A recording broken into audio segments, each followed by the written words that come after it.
fun begins. How's it going? Hello. Well, greetings, young Jedi. Hello there.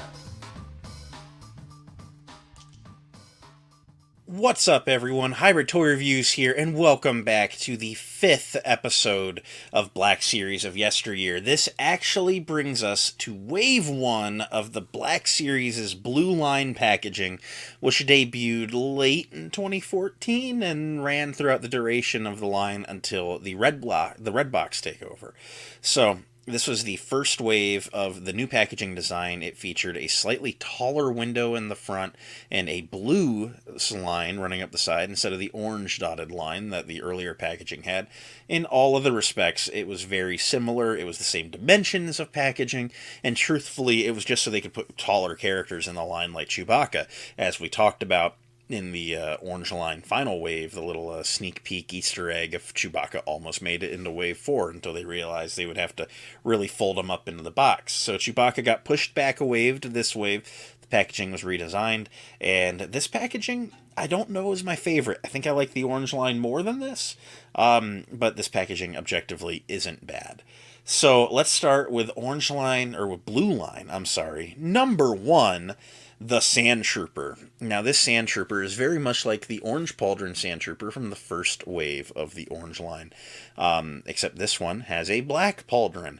Otherwise, it has a very similar wash. It's the same sculpt. He comes with the same 3 weapons, and he was a very cool figure. He was very much just as hard to get at the time as the Orange Line, or as the Orange Pauldron one was.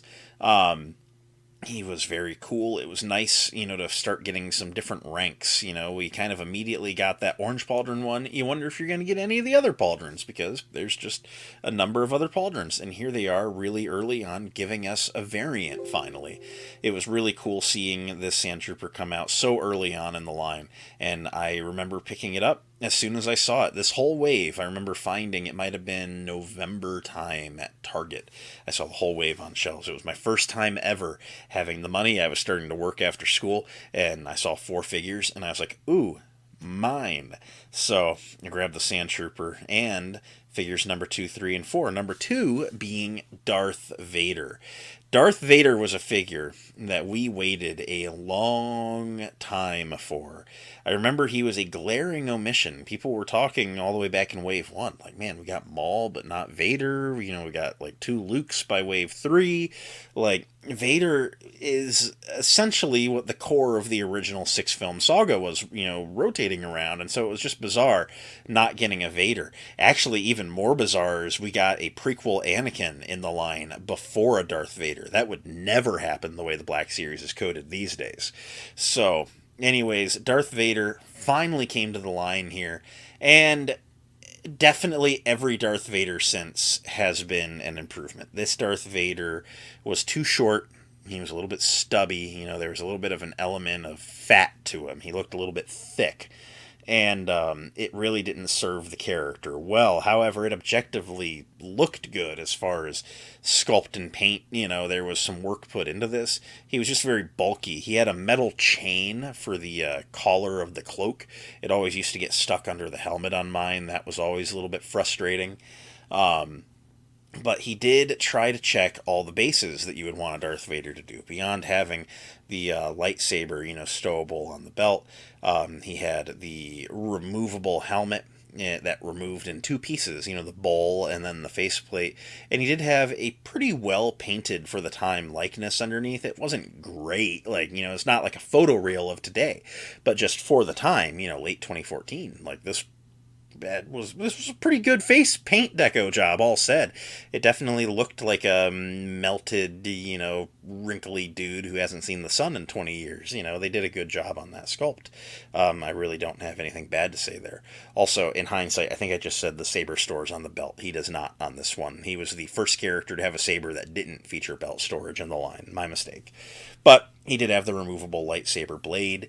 The cloak, for what it's good, soft goods. It had weight to it, it laid nicely around, it draped around him nice. It was just never a big enough figure. It was always a little bit undersized. But the removable helmet gimmick definitely has made this one to hang on to, and unless you picked up that hard to find retro card Return of the Jedi one from 2023, which has yet to be reissued. Anyway, Vader was okay for the time. I think we were just so clamoring for any type of Vader at all that we were just happy to have it. He sold out really quick early on and became expensive on the aftermarket, even though we knew the day he dropped that he could have been better. Figure number 3 in the blue line is Return of the Jedi Luke Skywalker, and this one definitely had a little bit left to be desired at the time. From the neck down, he was okay for the era. He has all of that standard retro articulation of single joint swivel arms and double pin knees and no butterfly joints. There was definitely, he was the same as every other figure that came out there as far as articulation. He came with a really cool swappable chest plate, because in Return of the Jedi later on in the movie, he unbuttons that fabric flap that drapes down that little white triangle on his chest after the saber duel with Vader. And this gave you the ability to have both looks, which was really cool. I've always been a fan of buttoned up, not laid open, so I don't think the white triangle ever made it onto my shelf, but it was just nice having that option. But the face on this one, there was always something off with the eyes. He had like the white eyes with like jumbo, ginormous blue pupils, and there might have been little dots in for like the actual pupils, but like basically he had just very, very like big eyes. It definitely didn't do this head sculpt any favors. They reused this body sculpt a couple of times afterwards. They gave us a Return of the Jedi Jabba's Palace Luke that was a Walmart exclusive. It might have been 2017 when that came out. I believe it was Last Jedi era. And like it had a better face on it. It wasn't perfect, but it was better than this, and the articulation held up then. They reused it to do the Endor Luke wearing the poncho and the Galaxy packaging. That's the last time they used this body mold. But, it got reused a couple times over the years. It was definitely ready to be retired when they retired it. But there were parts of this figure that were good enough to not require immediate replacement, so ultimately this figure has its place in the line, and it was just really good to get a Luke, a Return of the Jedi Luke finally. And then the mighty Chewbacca is the 4th figure in this wave. And I gotta say, this figure was okay. And it took until 2025 to get another Chewbacca sculpt. And I think that's a testament to this one. This one is definitely showing its age now that it's going on like 12 years old. But it's not like the worst thing from the early lines, He looks pretty good. The hair sculpt is like nice and detailed. Even the paint on this first one isn't bad. We got a couple different head sculpts over the years, to show the fluff around like his eyebrows and stuff, that was like more prominent in Empire and such. So there's variants of Chewbacca out there, but every Chewbacca, whether it be this one, The Force Awakens, Empire Strikes Back, Return of the Jedi, the prototype Chewbacca that only I and Hasbro employees have, like this mold, lived through time. It was used up until 2025 when they finally gave a new Chewbacca sculpt, and it definitely improved on things. Butterfly joints and such, are always a better call, but this Chewbacca sculpt definitely was not bad. I accept them reusing it for as long as they did. He was able to two-hand his bowcaster, a little difficult, but it was possible. It was always just a case of, like with Chewbacca, you're going to have slightly limited articulation because that sculpted fur needs to cover the joints to hide the joints, but you can't cover the joints too much or else you can't use the joints. So it's like, what do you do? What's your winning, what's the middle ground here? And I honestly feel like for the time, this figure was actually done fairly well. So yeah, I don't really have anything like super bad to say. So yeah, that's wave 1 of the blue line. And I gotta say, as far as waves of Black Series go, this one definitely brought some heat. This one was definitely a very exciting wave. After a couple of waves with figures that were fairly disappointing even at the time, like the prequel Anakin and Obi-Wan, and peg warmers like the Slave Leia that just wasn't up to par with the other figures, that were coming out at the time. It was just really nice to get a wave of 4 figures that when I walked into Target, I was like, oh man, what one do I pick? Well, I'm not picking one. I'm buying all of them. It was really cool seeing just a set that was really good. And while this wave is, of course, very original trilogy focused,